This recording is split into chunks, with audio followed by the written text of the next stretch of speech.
پر وَلَنَبْلُوَنَّكُمْ بِشَيْءٍ مِّنَ الْخَوْفِ وَالْجُوعِ وَنَقْصٍ مِّنَ الْأَمْوَالِ وَالْأَنفُسِ وَالثَّمَرَاتِ وَبَشِّرِ الصَّابِرِينَ۔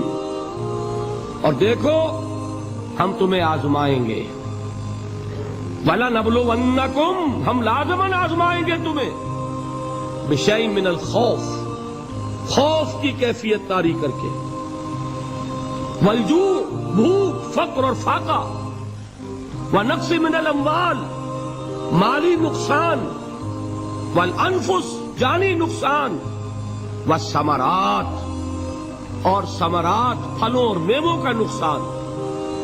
میرے نزدیک یہاں پر ثمرات کا مفہوم ایک اور بھی ہے۔ ایک تو صاف تھا کھجور کی فصل تیار ہے اور غزوہ تبوک جانے کا حکم مل گیا، کون اتارے گا؟ اور کھجور وقت پر اتری نہیں، برباد ہو جائے گی۔ یہ ہو رہا ہے نا میووں کا نقصان۔ اور میرے نزدیک یہاں یہ بھی ہے، بسا اوقات بہت سی محنتوں کا نتیجہ انسان دیکھتا ہے کہ ضائع چلا گیا، میں نے 10 سال محنت کی، حاصل کوئی نہیں نکلا۔ یہ ثمرات کیا ہیں؟ محنتوں کے ثمرات کا ضیاع۔ کوشش آپ نے کی، قسمت کی خوبی دیکھیے، ٹوٹی کہاں کمن، 2-4 ہاتھ جب کے لبے بام رہ گئے۔ Be prepared. ایک شاعر کے یہ اشعار ہیں، وہ کمیونسٹ تھا، میں نام بھی نہیں لیتا، لیکن یہ کہ یہ اسی انقلابی، چونکہ ان کا بھی ایک انقلابی نظریہ ہے، انقلابی عمل میں یہ سارے مراحل آتے ہیں۔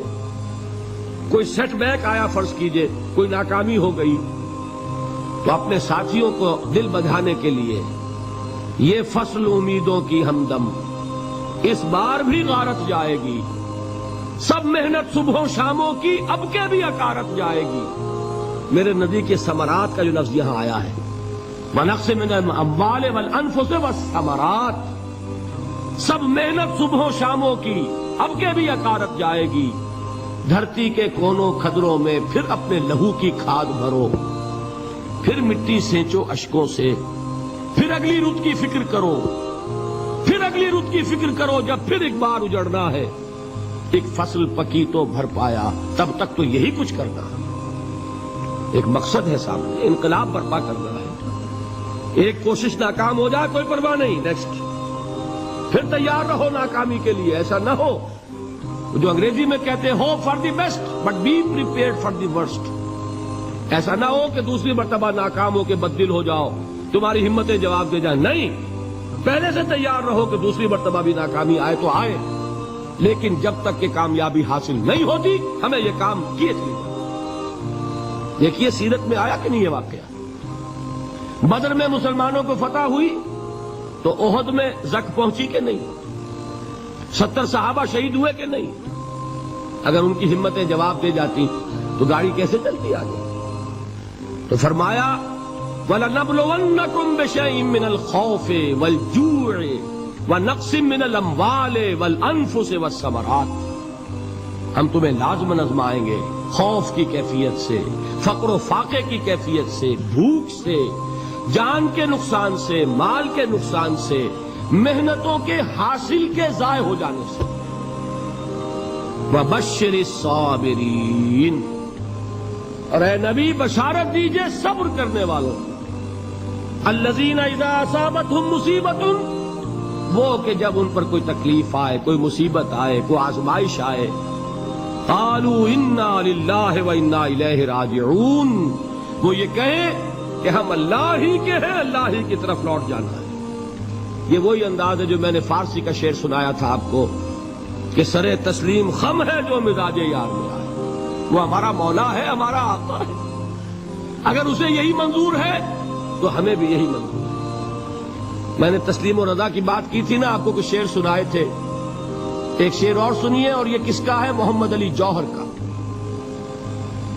ایک مرتبہ جیل گئے، ان کی ایک بیٹی جوان بیمار ہوئی، فوت ہو گئی، باہر چھوڑا انگریز نے، جاؤ بھائی دفن کر دو بیٹی کو۔